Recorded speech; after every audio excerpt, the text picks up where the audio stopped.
नमस्कार। आज स्वास्थ्य क्रांति के तहत इस वीडियो में मैं डॉक्टर अभिषेक रंजन सुकृति से आरव आरोग्यम क्लिनिक के तहत आप सभी को जागरूक करने वाला हूं। एलर्जी और एलर्जी से जुड़ी जानकारी के बारे में बहुत अहम जानकारी है। कारण है कि मैंने आपको पिछले वीडियोस में बताया था कि एलर्जी के पेशेंट्स के लिए विटामिन डी की कमी बहुत हद तक जिम्मेदार हो सकती है एलर्जी को बढ़ाने के लिए। ऐसा देखा गया है बहुत बार। लेकिन क्या आप सभी को पता है कि आपके पेट से भी जुड़ी एक अहम जानकारी है जिसकी वजह से आपका एलर्जी का कंट्रोल होना तय होता है। तो आप सोचेंगे कि सर पेट से कैसे एलर्जी जुड़ी है? बिल्कुल ज़रूरी है। रिसर्च में ऐसा पाया गया है कि अगर आपके पेट और पेट के आसपास जो चर्बी है वो बहुत ज़्यादा बढ़े, यानी आप मोटापा के शिकार हैं, तो भी आपको एलर्जी बढ़ सकती है।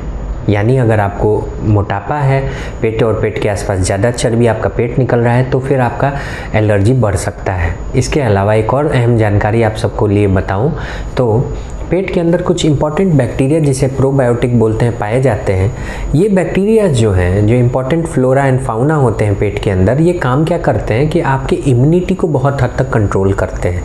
यानी जो रोग प्रतिरोधक क्षमता है, और एलर्जी के लिए आपके अंदर की इम्यूनिटी को स्ट्रॉन्ग करना सबसे महत्वपूर्ण है। कई सारे ऐसे मेरे एलर्जी के पेशेंट्स हैं जिन्हें स्किन में इरिटेशन हो, खुजली हो, बड़े बड़े फोड़े की तरह हो जाए, वो अपने आप ठीक हो जाते हो, दम फूलने की शिकायत हो, छींक लगातार आती हो, आंखों से पानी आता हो, खुजली होती हो, पेट लगातार दस्त की तरह लगता हो। ये सारे एलर्जी के अलग अलग रिएक्शंस हैं। खांसी नहीं छूटती हो, सुरसुरी वाली खांसी हो, ये सारे रिएक्शन हैं। लेकिन पेट के हेल्थ से इन सब का जुड़ाव है। कारण अगर आपका रोग प्रतिरोधक क्षमता बहुत स्ट्रांग है, अगर आपके अंदर एलर्जी को से लड़ने की क्षमता है अंदरूनी, तो फिर एलर्जी के जो रिएक्शंस हैं, क्योंकि एक हाइपर सेंसिटिविटी रिएक्शन होता है, ये बहुत तेज़ नहीं होगा। यानी एलर्जी की वजह से जो आपके शरीर के अंदर डैमेज है, इससे आप पार पा लीजिएगा, आप लड़ पाइएगा। लेकिन इसके लिए आपको रोग प्रतिरोधक क्षमता पे काम करना है। अब यही इम्पॉर्टेंट सवाल है कि रोग प्रतिरोधक क्षमता बढ़े तो बढ़े कैसे। कई सारे लोग ये काढ़ा पीने लगते हैं, उधर से गिलोय पीते हैं, इधर से ये खाते हैं, वो सब ठीक है, लेकिन उससे भी लीवर के अंदर सूजन आ सकती है। कई सारे पेशेंट्स जो ओवर गिलोय का प्रयोग किए थे, उनके वजह से गिलोय के ज़्यादा सेवन के बाद लीवर में सूजन आई। मैंने देखा है काढ़ा का बहुत ज़्यादा प्रयोग किया, उसके बाद उनके लीवर में बहुत ज़्यादा सूजन आ गई। मैंने देखा है ऐसे कई सारे केसेस को। तो कंट्रोल सीमित मात्रा में full of antioxidant vitamin C, आंवला, नींबू इत्यादि का प्रयोग करने से, विटामिन ए, पपाया, पीले फल इत्यादि का प्रयोग करने से, इन दोनों के अलावा आपके पेट के महत्वपूर्ण एंजाइम्स, और इनसे भी ज़्यादा ज़रूरी है पेट के इम्पॉर्टेंट फंगस, बैक्टीरियाज के कंट्रोल को करिए। इससे आपको बहुत हद तक मदद हो सकती है। कैसे? प्रोबायोटिक फूड्स में आता है योगर्ट, दही। अब कई सारे लोग मुझे बोलेंगे कि सर दम फूलने की समस्या, दही तो ठंडा है। ऐसा नहीं है कि जितने भी दमा के पेशेंट्स हैं, एलर्जी के पेशेंट्स हैं, सबको दही से एलर्जी हो, ऐसा नहीं है।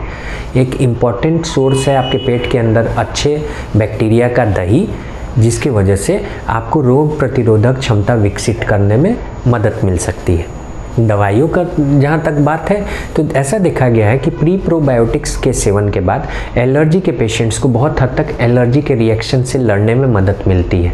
दवाइयों में जैसे इकोनॉर्म, एंट्रोजर्मिना, अगर हम बात करें सैक्रोमाइसिस बोलार्डी की, अगर हम बात करें एपीबायोटिक की, अगर बात करें विजिलैक की, अनगिनत ब्रांड है, कोई एक दो ब्रांड नहीं, इतनी सारी ब्रांड्स हैं और अच्छी ब्रांड्स।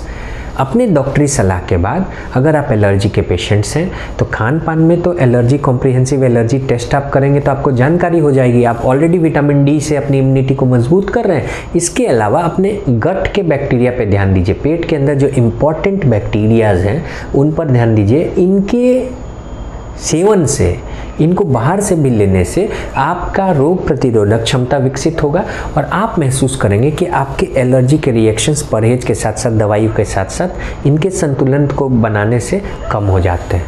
तो ये नई रिसर्च, नई जानकारी आप सभी के लिए इस वीडियो के तहत इतना ही। अगर YouTube पे देखते हैं तो हमें सब्सक्राइब कीजिए, और अगर इंस्टा पर देख रहे हैं या फेसबुक पे, तो फिर हमें फॉलो कर सकते हैं। अपने महत्वपूर्ण सुझाव कमेंट ज़रूर हमें शेयर कीजिए। मैं सारे कमेंट्स को पढ़ करके आपको रिप्लाई देने की पूरी कोशिश करता हूँ। आज के लिए इतना ही। धन्यवाद। जय हिंद, जय स्वास्थ्य क्रांति।